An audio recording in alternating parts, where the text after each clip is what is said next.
멘트 좀 띄워주시면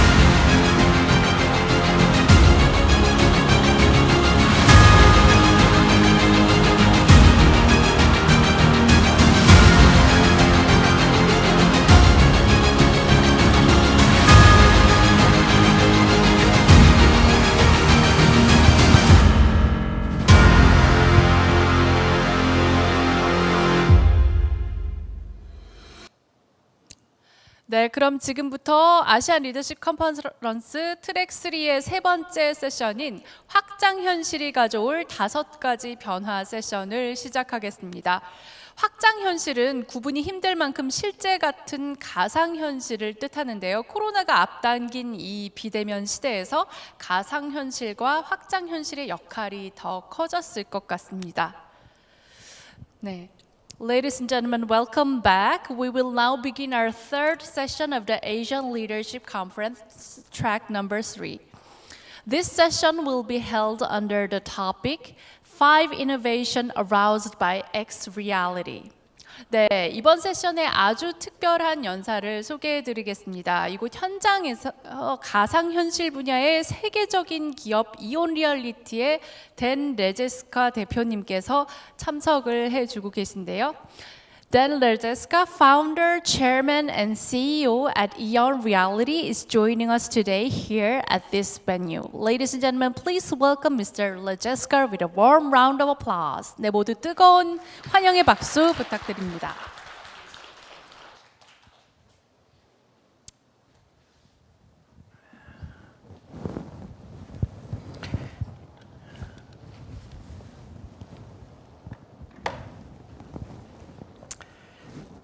Yes, good morning, good afternoon, and for some of our listeners and viewers, good evening.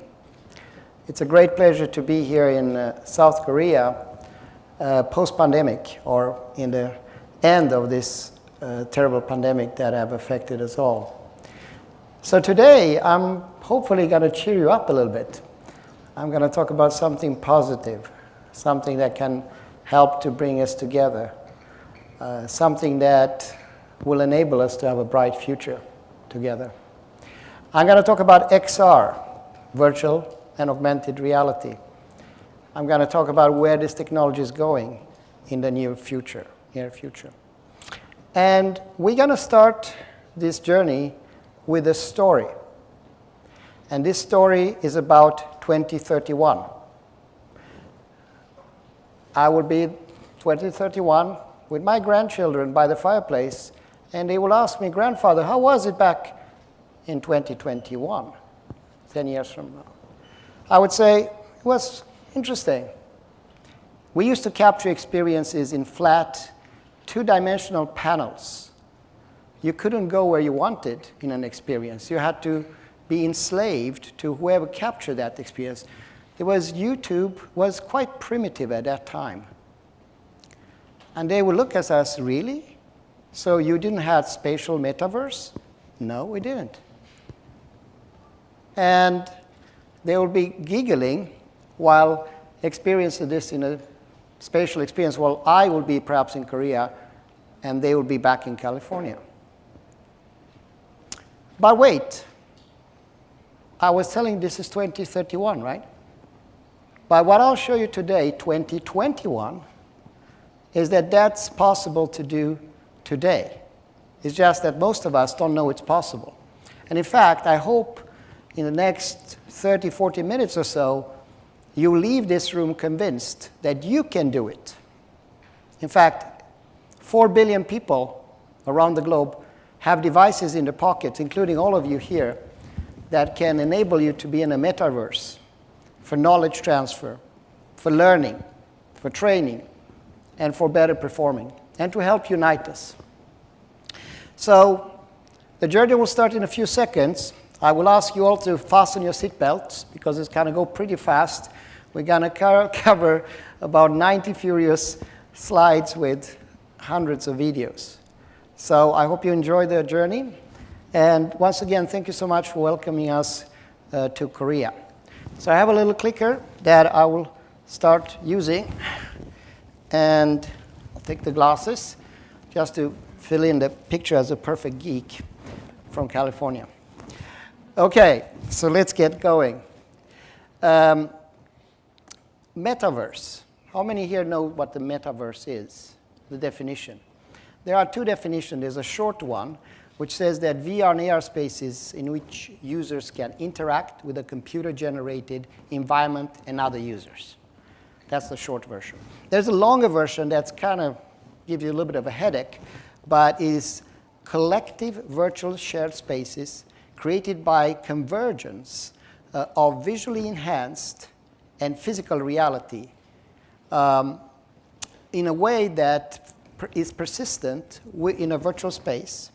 It also includes the sum of virtual worlds, augmented reality, and internet. I had to read this one because it makes my head spin. So don't worry, it's not that complicated. In fact, let's have a look. So the first concept I would like you to learn about is the merged XR. So we are in a physical world, right? And we can create a digital twin of that physical world, this conference room.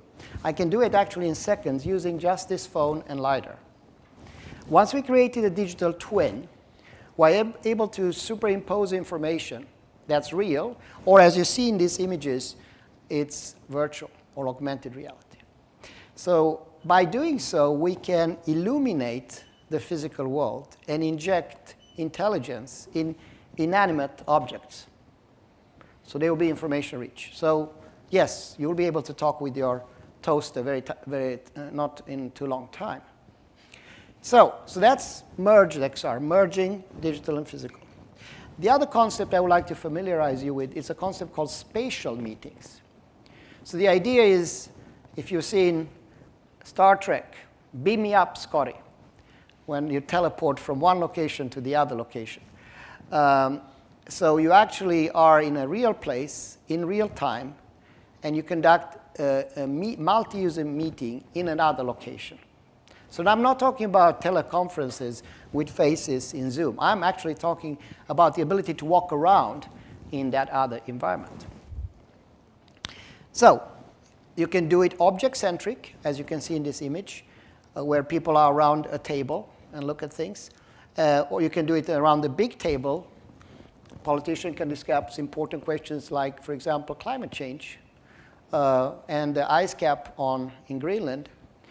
Or you can do it when you're in an aircraft where you're about to analyze if a volcano is about to burst and you don't see underground, but you have data that's superimposed and can provide it to you. Obviously, I'm passionate about knowledge and knowledge transfer. So not entertainment, although I like entertainment. I like Korean movies. But I'm interested about how do you improve learning, training, and performing. So I'm going to talk about the campus of the future, the university of the future. And it's not going to look the way it looks today. The physical buildings will be quite similar. But we will be able to superimpose information. So the homework will be done in a very visual way, in a very immersive way. And the physical buildings will be having layers of reality that are changing ever so often depending on what you're studying. But we don't stop there. Korea is a very advanced technology nation, so I hope we can work together on enabling cities, work with mayors and governors to provide information and enable a better, a more humane planning. But also the ability to have a high level of connectivity, democracy, and impact. So if a new road is about to be built outside my house, I don't have to go to the city hall to read an article. I will know, and immediately there will be a poll there with information around that specific building. Now, you may look at it and say, yes, I've seen this story before. This is the Hollywood that we've been facing for the last 20, 30 years. But we all know that that's not real. So the next part of my presentation is all real. Everything you see there, I have produced, most of it, I'll tell you when I haven't done it, myself in Little Laguna Beach using this phone and our software. So, and I will actually show you all the elements that I presented. It's not maybe as flashy as it will be 2031, but with respect to the functionality, it's all there. So let's have a look. So I intentionally hide all the sound. So this shows a little bit of 100 seconds, 120 seconds slide of the future of education. And let's talk about the future. So here you see the future. You're using a phone. You can explore the next satellite that will go to Mars. You'll be able to look at the rover. You'll be able to walk around it. You'll be able to publish a dinosaur or something in your living room. And you can do that on your phone, and you can do this on things like Oculus or Magic Leap. And in that environment, you interact. You learn by doing, whether it's dissecting an anatomy or injecting information in anatomy in any language you want. So today, you can support 32 languages. Korean is, of course, one of them, but going to 108 languages. And having the access to the world's largest library with more than 1.1 million objects and environments, and growing every day. Every morning I wake up, someone, somewhere, and you'll see example, where it's in India, Bogota, or South Korea, are creating more content, which we are sharing to a large extent. I think the key here is to do all this without coding. The beauty of YouTube is that my grandma can do it, right? Anyone can do it. And likewise with the XR. In fact, we've seen kids that are 4 years old that create their own experiences anytime, soon. So then, of course, you ask yourself, okay, this all looks cool, but it's your American promotion again. So let's tell me how it works really. So there are three aspects of this. First, you need to capture your data somehow. You can either get access to a library that today is millions of users. You can import medical or CAD data. But you can also use just this device here to scan. And in fact, I'm going to do it right now. I'm going to scan you. And in the end of this session, I'm going to publish this. It's obviously technology doesn't allow us to scan easy now, but to show what I'm doing. But let me just do that. So I'm scanning these environments. I can reach out, and the output is here. So I'm actually scanned up to about 5 meters forward in this room. And once I've done that, I can inject intelligence in this environment. I can make annotations. I can make remarks. I can make connectivity where I embed various types of medium. I can then start to explore. So I dissect my fish without getting my fingers dirty, or make things life-size, or interact between virtual and real. I can use avatars to move in this, or take a famous sculpture. And I can do learning and teaching anywhere, including at the beach. Things you can do in this reality you can do in real life. It's not easy to dismantle or look inside an engine that quickly. And so the idea is capture data, inject intelligence, and then once you've done it, publish it on anything, right? Publish it on your phone, publish it on your Mac, your laptop, and any of the devices such as Magic Leap, HoloLens, or anything like that.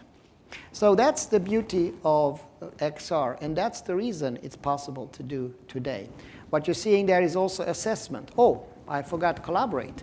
What about me being here and you being Busan, and we work with each other, we see each other, we are in the same environment. Or assess you to know how well you do, because every move you make and every step you take, the system is watching you and able to do that. And then finally, but I will also show you the ability to take digital data and inject it in the physical world, which I find really cool. That's when you start to encapsulate information. And while you do this, sometimes you're connected, sometimes you're not. If you're not connected, you can just download this to your phone and continue to publish this. So that are some examples of what you can do to achieve the metaverse. And that's what we're doing as a company. We are enabling the merged XR, starting from individual objects that I think you saw some of them in this video previously, so I'm not going to share it again. But what I find very interesting and liberating is that I don't have to be in a workplace or a classroom. I can do it virtually anytime and anywhere. Okay.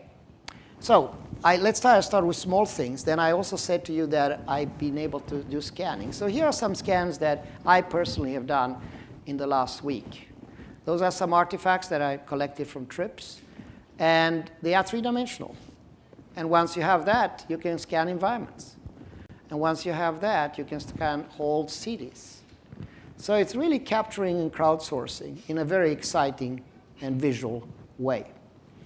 Now, you have all these scans, but they are not containing information. So the next part of the journey is to start to make them smart, to start to inject information.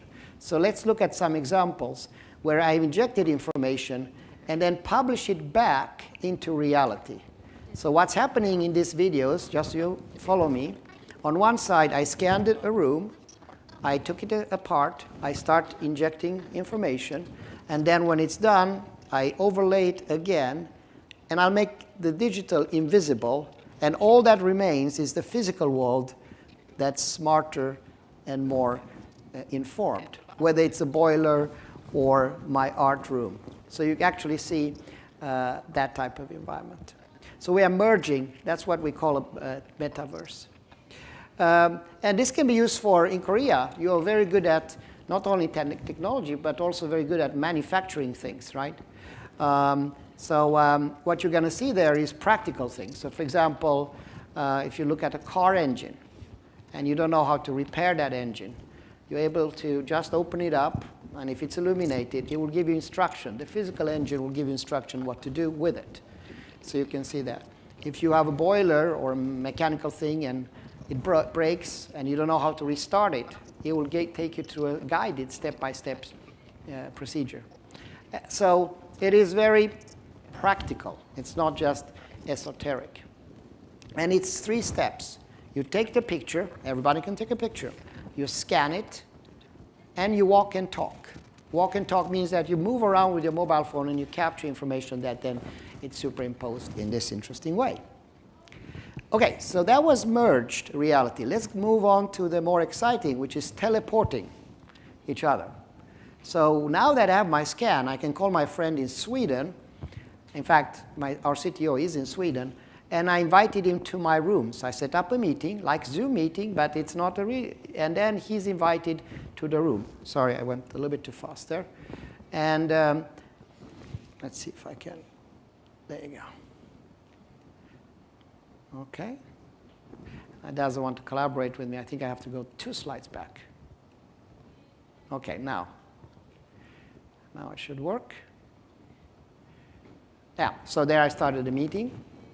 And the first thing that we are in a miniature, small version of scale 1:1 of the room. And the first is looks around. My CTO sneaks in and goes straight to my laptop and start checking it out. Luckily, I put password, so he cannot enter into my files. That's a risk in a spatial environment, but because people can start to interact. So that may sound a bit esoteric, so let's go to a very practical problem.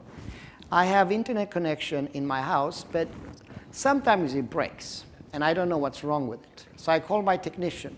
So instead of doing that this time, I just scan the room, I inject the knowledge in it, and my technician gives me all the instruction that I need to know what I should do when different things happen.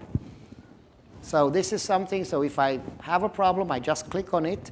There's a hand of God that comes from above. You'll see it in a second.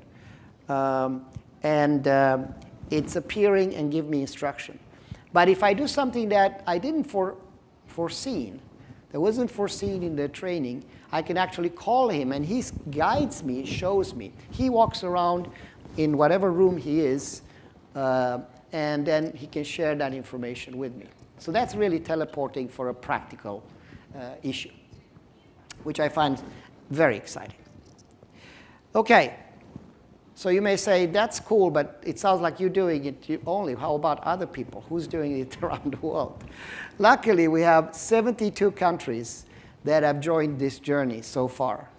42 million people that have downloaded our viewer, and every day teleport themselves to other locations, live in a merged reality, whether it's academic institutions in the United States, or the largest energy company in the world, or people in aviation, healthcare, etc., are using this technology because it's so liberating. During the pandemic, we experienced an 890% growth and a growth in content with 400%. And the reason for that is that people got what we call the Zoom fatigue. Our brains are not designed to look at 16 faces at once. If I'm looking at you now, I see that I have faces. You're not in this space. I can focus on you and you and you. We are not designed, our brains, to look at 16 faces and see flat. So I think the ability to have a spatial experience like I have in real life, to have the ability to interact with people in a much more intuitive way is one reason for this growth. And what's happened with XR is that in a period of 2 months, it went from nice to have to must have. If I wake up any leader in Korea in a school at 4 a.m. in the morning, the suicide hour, and ask what keeps you up at night, what do you think he or she's answer will be during the pandemic? How I can make sure that my students are engaged, immersed in a good way. And that's what we're doing here. The benefits are many. I'm not going to go into that, but it's proven now that students learn 4 times faster. They retain information longer. They make better decisions than many. And we've also proven that within 2 months, we can take an organization from 0 users to 16,000 users that actually implement this on a daily basis. So of course, you will ask yourself, let's say you want to start today. What can you do to start? The easy way is just pick your phone. If you have an iOS, you go to iOS and download the application. If you have an Android phone, likewise. If you have a PC or Mac, you can do that. And once you've done that, then you are able to engage. It's a free version that you can do 5 experiences at no cost. And then there's a simple fee if you want to join that, that you obviously can use. However, for Korea, we had instituted a plan where you can apply for grants also. So we've been working with nonprofits to help organizations, especially academic institutions, to bring this technology and to democratize the use of XR, not for 20 students, but for thousands of students, to create localized content. I will spend the next 7 days in Korea visiting famous places around Seoul and scanning exciting things myself. But imagine having 5,000 to 10,000 students that can do that on a daily basis. So we have a grant for that. And we have worked with governments, as I said, to establish this type of partnerships where the content is created, and also enable a marketplace that it can monetize what they created. They own all the content, and they can monetize it as they wish. This is Learn for Life. So my lovely wife has been heading this for more than 10 years. She's here today. Hi, Anna. And this is our passion, how we help countries in Africa. So what's interesting today, that what I showed you is not only happening in the United States. I'm more pleased, actually, that it happens in Harare, in Rwanda, in Laos. So we are helping countries that need it the most, really, to use this. So it's all about post-pandemic resilient recovery. And we are working also with organizations like USAID, Inter-American Development Bank, European Union, to use grants for digitalization purposes. Okay, so, and they've been very generous. USAID invested more than $6 million in, for example, in places like Morocco. UNESCO helped a lot, Africa initiatives. UNIDO helped a lot in Northern Africa. US is helping with a CARE grant, especially during a pandemic, different states. European Union, it has huge funds assigned for digitalization and to keep assembly jobs, smart assembly jobs in European Union. China is, of course, very advanced in this area, and we are partnered with them also to the extent it's feasible. So whether it's San Domingo or Canada or Thailand or Kuwait or Switzerland or Spain or many other countries, we are doing it, even places like, for example, Romania. So during just this year, we reached, this map was empty in January. And now one reason I'm here in Korea is to make sure that we can do the same in a country that lives on technology advancement and has progressed immensely during the last 50 years because of what you've done with technology, hard work, and grit. So today, I take the opportunity to launch a global competition. And this global competition where we go, our goal is to reach 10 million experiences in XR and build a metaverse and in the next period. So this weekend, for example, what you see there is what captured this weekend in Italy. So those are famous heritage locations that are documented with text, with information. Georgia, Atlanta, that's very much focusing on manufacturing. So people there, companies are capturing all the devices. For example, that's a digital twin of a simple drilling equipment. That's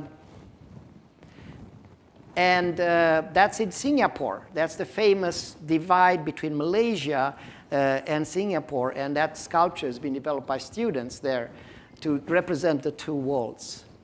So that's also captured just recently. You can see that. I think my video ran a little bit slow because we overwhelmed them with too many videos. And the journey goes on and on. That's Toronto. So Toronto is very famous for a few things, like that tower that I'm sure you've been seeing it. So students there from University of Toronto are doing architecture work. They are doing mechanical engineering. They are bringing this to the streets. An interesting concept that I'm thinking about is citizen science. So it's not just by capturing geometry, but it's to capture information and even emotions related to that. So let's say I have my friend here, and let's say we go to Paris together, David Kim, and we see the Eiffel Tower, and we capture that environment. We will have certain emotions and memories. In XR, you can actually capture them. So it's not only practical things like how do I switch on and off machinery. It can be the ability to do that. And I think there's a lot of interesting research where you crowdsource these experiences between each other. And today, they are pieces of puzzle that are not connected. They are disrupted. But very soon, it will be like you can say today when you go to Google Maps that there is a scan, a 360 scan almost everywhere. But these will not be limited to a scan. They will be full immersive 3D environments with information injected. That's, by the way, one of my friends was in Malibu over the weekend, so he was studying transportation. So he started first with some balloons. Then he went over to boats. So that boat obviously is not there. It's all augmented reality. And of course, then he put some boats on the beach there. And finally, he flew home with that little glider. So many different opportunities to crowdsource knowledge metaverse.